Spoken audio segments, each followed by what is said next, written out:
What's up, beautiful people? Welcome back to another video. It's your girl Kayla and this is the Soul Trip. If you are new here, welcome. If you are a returning subscriber, thank you so much for tuning back into my channel. Anyways, y'all, let's just get into it. This is a story time, health update, I don't know, whatever you want to call it. You saw the title, but let's just go ahead and get into it. So we're now at the end of the year. I first was diagnosed with scleroderma back in April of 2020. If you haven't watched that video, go ahead and watch it up here. I'll link like a playlist or something so you can get updated. I'm no doctor, I'm no medical professional. I'm just a girl who cares about my body and what I put into my body. So many of you all have reached out to me, and just from that, and also for me speaking to other people in my life that, you know, are dealing with any type of sickness. It could be high blood pressure, it could be high cholesterol, it could be other autoimmune diseases, whatever it is. I'm starting to come to the conclusion that usually they may have had like a few symptoms,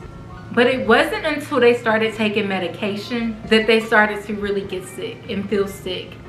And then they had to be dependent on that medication. So I'm going to be really careful with my word usage because I want this video to be monetized. I don't want it to be demonetized. I don't want them coming for me.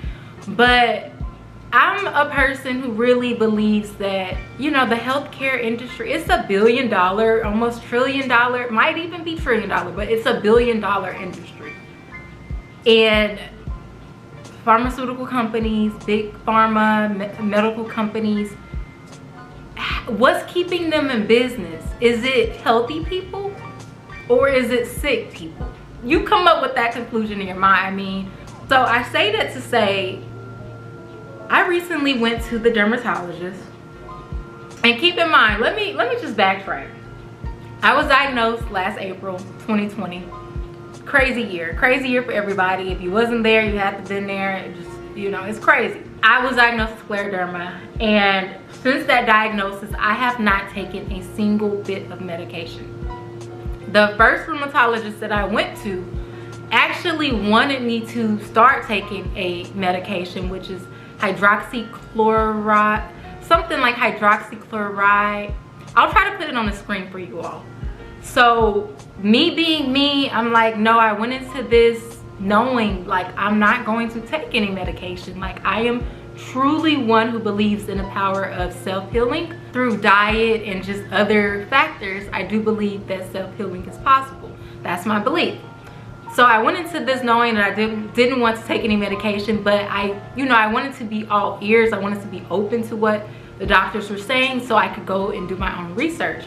And when I research, it's not just reading like a few Google articles. I like to get into research. Like, I'm reading medical publications. If I don't know what certain terms are, because it is medical jargon, I'm Googling and researching those terms. Like, I get deep into this stuff because I really care about my health.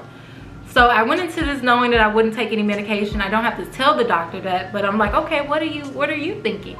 So he wants to start me on some medication. I'm like, oh, let me get back to you, blah, blah, blah, knowing, you know, what the heck.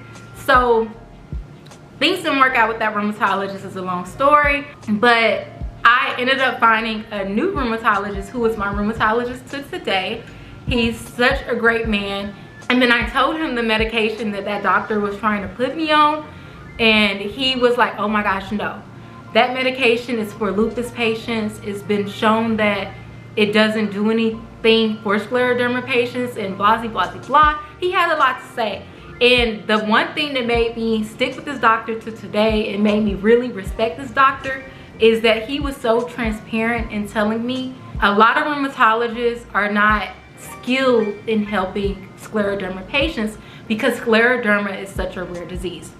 So the fact that he was really honest with me with that, instead of just saying, oh, I think I need to put you on this, or I think you need to take that, he had my respect, because it's like, okay, you're being honest. Like, you are basically telling me there's not much that you can do or that you know. So what he ended up doing is referring me to a scleroderma specialist. I will share that man's name here on screen. I think I have before, but just in case you missed that video, let me put it on screen for anybody who has scleroderma or knows someone who has scleroderma. Please refer this doctor. He specializes specifically in scleroderma. He works with scleroderma patients. He's done a ton of research. He has over 20 years of experience. I went and saw that doctor. It was a great time. Like I had so many tests done prior to seeing that doctor, and we went over the tests. You know, it wasn't a rushed visit. Like I had like an hour with that doctor and with his staff, and just I was able to ask so many questions. Like it was very helpful. So basically at that appointment, that doctor let me know, and I appreciate this. Like I appreciate when doctors are not just trying to make money. Like when they're not just looking at you like a price ticket. Like, oh, an autoimmune disease, let me reel you in because I have you for life now. I love when doctors do their job and they focus on, like you can tell it's a passion. Like it's not just a money grab, but it's a passion of wanting to heal people and help people heal and help people with what they're dealing with. So he let me know like my chances of, you know, passing away from this disease are basically slim to none. And then he also let me know that there's no reason for me to start any medication because it looks like I could have already went through the worst of what I would deal with that disease. So basically all I would have to continue to do is just to keep getting tests, keep getting updates, but what I'm doing is working. So that was that doctor's visit. That was last July, so July 2020. Here we are a whole year later, and I have it in my head, you know what? Let me go see a dermatologist. I'm fine, y'all. I feel fine. I really don't have any symptoms. Like I have some skin tightening in certain spots. My fists are, you know, I'm making a full fist now. Like I was not able to make a fist before. I feel great. The only thing is there are some irreversible changes that my body has undergone. So I wanted to speak to a dermatologist just to see what they would say pretty much. Because one of the main things that I noticed that is different, which you all would never know because obviously you all don't know me, is that because of scleroderma, my mouth is smaller. So I used to have really nice full lips, but now they're super thin. Like I don't know if you all can see. I mean, you know, they're not that bad. Like I said, this is mostly just me just being curious as to what a dermatologist would say. Like my main question I wanted to ask, and I'm being transparent, I wanted to know, could I ever get fillers? Like I don't know if there's an overproduction of collagen in my system, and if I go sticking myself, what will happen? Like I just had like just questions that I wanted to speak to a professional about. So I get to this appointment, and I have to tell y'all, this is so funny, and this is a true story. Like I have no reason to get on camera and lie. This dermatologist, I'm showing her like my before pictures. She's looking at me and how I look now. And the before pictures I'm talking about are when I was first diagnosed and when I was going through learning about scleroderma and what was going on. Just my skin changes, how pigmented certain areas of my body were. I'll try to put pictures on the screen. Just discoloration and just different things. And she was looking at me now and she's like, wow. She's like, so things are really improved. And she's like, so you don't have any symptoms, like nothing's going wrong. She's asking questions like out of shock. And I'm like, yeah, I'm fine, blah, blah, blah, you know, this and that. And she's like, oh, wow, you're really lucky. Interesting. So I'm like, okay, you know, a doctor's telling me I'm lucky. I don't believe it's luck. I just believe it's my lifestyle, what I'm doing. Like, I don't feel like you need medication when it comes to certain things, but anyways, that's my belief. So she's just like, you're lucky. Like you know, I've seen a few scleroderma patients and I used to work here and there, and this doesn't happen like this. So you're really lucky. So I'm like, oh, okay, thank you. Then she starts to ask about my rheumatologist. I tell her, you know, I have a rheumatologist here, but I saw a specialist. So let me try to, you know, condense the story a little bit. At this appointment, after she tells me how lucky I am and blah, blah, blah, and we go over me not having symptoms, she goes to tell me that she really thinks I should start this medication. So I'm like, do I really need any type of medication? Like, we see that I'm doing fine. I really just had a few questions. Like, I feel great. Like, I will live with the changes I've undergone. And she's like, no, I get that. I know you're doing fine now, but maybe, you know, in the future, this won't be the case. So let's start you on some medication now so that in the future is not an issue. So I'm, you know, me being me, I have to ask, I'm like, well, if I start medication now, I will start to have issues because I will deal with the symptoms of taking that medication, and that will cause issues. So she's like, yeah, I mean, I get that. I get, you know, why you're concerned about that. But if you do start some medication, we can also deal with whatever else may come up. And then we can see maybe that medication doesn't work. Y'all, basically, she's trying to get me on medication. And I'm like, okay, well, my rheumatologist didn't think it was necessary for me to start medication. Really? You know, I don't. She's like, why wouldn't your rheumatologist? I'm concerned about that. Why wouldn't your rheumatologist put you on medication? Because I don't need it. I don't need it, lady. So I'm like, okay, thank you so much. Thank you. This was such a great visit. Thank you for your concern. I appreciate you. Oh, you're so kind. All right, okay. You know what? All right, yeah. If I need another appointment, I'll come back. Y'all, 2 days go past. I have a missed call and a voicemail from a rheumatologist, some random rheumatologist here in Tennessee, just saying, hi, the doctor put in your transfer or referral, whatever it's called. We have an appointment made for you, blah, blah, blah date, blah, blah, blah, blah, blah, blah. We look forward to seeing you. I immediately called that office to try to cancel. No one answered, so I left a voicemail. And then I called the dermatologist's office and was able to speak to a nurse. And I was like, hey, you know, I have a referral sent in for an appointment. I don't necessarily need that appointment. Like I've already seen my rheumatologist here recently and got tests done. I have a specialist who I see in Pittsburgh. Like, do I really need that appointment? What's going on? So the nurse is kind of like, oh yeah, you know, we really were concerned about your health because you're not taking anything. And she just felt that maybe just speaking to another rheumatologist would help. Blah, blah, blah. And I'm like, I don't really think I need that appointment. Like, I feel fine, like I said. And the only thing that I would need to get done is more tests. And since my insurance have already covered such tests, I don't want to be recharged for taking those tests again so soon. So I'm sharing this with the nurse and she's like, okay, I understand. So I'm like, you all can just cancel that appointment because I don't need it and it's okay, you know, like I appreciate you all. So the nurse is like, we're just looking out for your health. That's all we're doing. And I'm like, okay, thank you, blah, blah, blah. Hang up. A few days later, y'all, and let me get out my phone because I want to have this exact medication for you all. Like I want to share this. So a few days after that, I get a call from the doctor and I pick up this time. Like I'm able to speak to her. I don't miss the call at all. And y'all, this lady, she was so persistent, y'all. Let me get the medication. This lady was so persistent, y'all. So she's like, yeah, I put in that appointment. I know you have a rheumatologist already, but you're going all the way to Pittsburgh. Maybe you can see someone local. And I'm like, well, I have a local rheumatologist. And she's like, well, I'm just concerned because you're not taking anything. And I'm screaming in my head because I'm like, why do I need to take something if I feel fine? Why would I take something to make me sick if I feel completely fine? Like, I feel great, lady. I feel great. She was like, okay, so let me go back. So we're on the phone. She's just talking about going on how I need to take this medication. I'm letting her speak.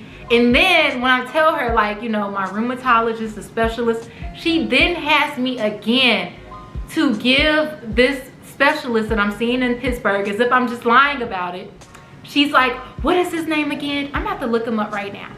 I'm giving her the name. She's Googling. She's like, oh, I see. He does do research. Oh, well, you know what? So yeah, if he said that, I get that. Yeah, I get that. So this is what I want you to do. Instead, I'll cancel that appointment for you. Next time you go to him, bring up this medication. Look it up, tell him about it. I really think you should start taking it. So the medication is called Celcept. I think I'm saying that right. Cellcept. It's an immunocompressant. It just pisses me off every time I replay this in my head and every time I like, you know, look at it. It pisses me off to the point where I'm, you know, tearing up a little bit. I don't know if y'all are like me. When I get real upset or real angry, I cry. And it's not, you know, no one's making me sad. It's just that's how I guess I express my emotions, but it's an immunocompressant, which means my immune system works great. Thankfully, I don't get colds, I don't get sick, I haven't had, you know, the C-19, thank you God. But if I start taking an immunocompressant, that means my immune system is compressed, my immune system is shut down, which means it leads to infections, it leads to diseases, it makes me vulnerable to sickness. And Self is a medication that is given to people who have just had a lung transplant, heart transplant, or a kidney transplant, so that their body does not reject those new organs. What the does that have to do with scleroderma? So then I look, because I'm like, what does that have to do with scleroderma? And then I look to see, they're doing clinical trials to see how this could help scleroderma patients. They're in like phase 2. I would be an experiment to see, okay, she has scleroderma, she started taking this, okay, we're going to document what happened when she's taking, did it help? Did it change this? Oh, it actually led to death. Oh, it actually led to hospitalization, because that's what, when I Google, that's what this can do. That's what CellSep can do. Those are risks. You can die, you can end up in a hospital, you can get really, really ill. Why would I start taking that when I feel completely fine? Y'all, she really had me messed up. So she told me about it. I'm just like on the phone like, okay, thank you so much. Like, you really care about my health. Thank you. Have a great day. Get off the phone. Help you. I will never go back to you. Look up this. I look up the medication, and y'all, that's what I see.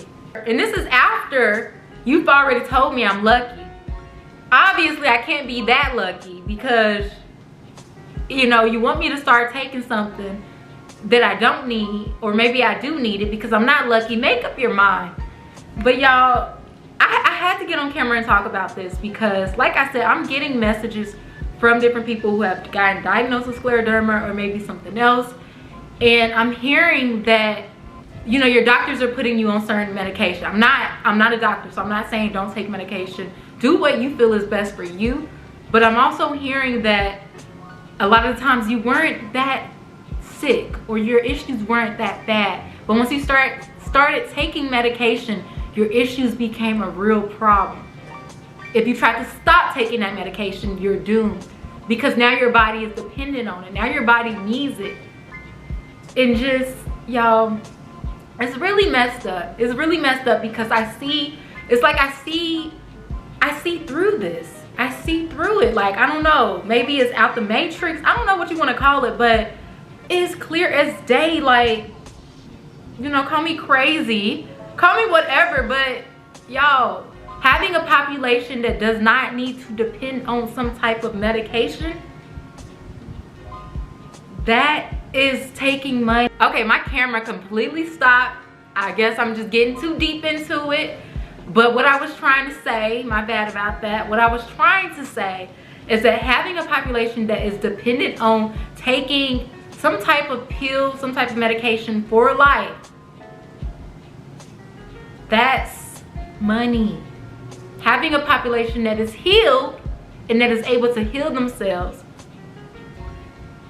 that's drying the money out. It makes sense why they try to push medication and why they want you to take this medication so bad. Why that dermatologist wanted me to get on this medication, although I feel completely fine. And I feel like, you know, a lot of these doctors won't bring that up. They won't share that, you know, some of the things that we're dealing with, especially when it comes to like the Black community, type 2 diabetes, high blood pressure, high cholesterol, those things can be managed like without medication. There are literally things that you can start to do to really make changes so you don't become dependent on some type of medication.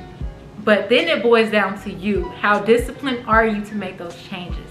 Because, you know, we can make all the excuses in the world. It would cost too much to be vegan, it costs too much, blah, blah, blah. But what's the cost of being sick and having to take medication for the rest of your life? So I'm gonna leave you all on that note. I had to get on camera and talk about this because it was crazy. Thank you all so much for watching this video. I hope you really enjoyed it. Make sure you comment down below your thoughts. Give this video a thumbs up, y'all. All of that helps the channel. Thank you so much. I'm trying to grow this channel. And stay tuned for the next Peace and Love, beautiful beings.